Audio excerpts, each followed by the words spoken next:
If you are struggling to understand how to answer question of code de la route, you better watch this video from the beginning to the end, because I'm going to break down and teach you step by step on how to analyze questions of code de la route in English. To answer this question that you are saying, you read it in French. If you don't understand how to read it in French, you must be able to understand each word in English. Let's go.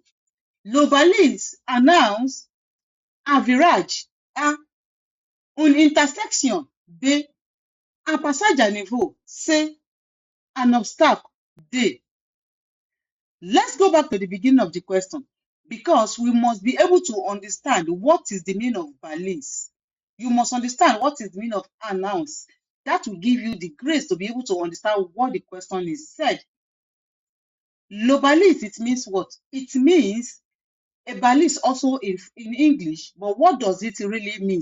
It means they are talking about the picture that you are seeing, that one that has two red lines. That is the main focus of that question. Announced is what? It means announced, which is the third person plural of announce. So announced means announced. Then you now go to the options. Now that you know the meaning of le balise announced, let's now bring them together, which means the balise announced. In this form, you will now start breaking down the options.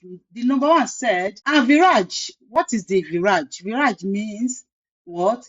A bend. The next one said, an intersection. That means they are talking about a junction or an intersection. The next one said, a passage à niveau.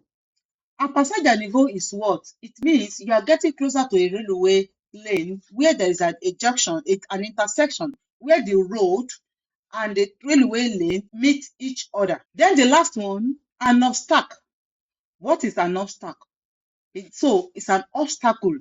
Is there any obstacle in this picture? That is how you're going to bring down the questions. So what do you think they are talking about? They are talking about a balise.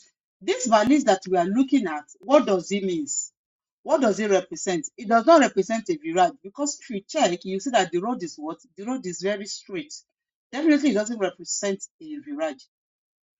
If you check, does it represent an intersection?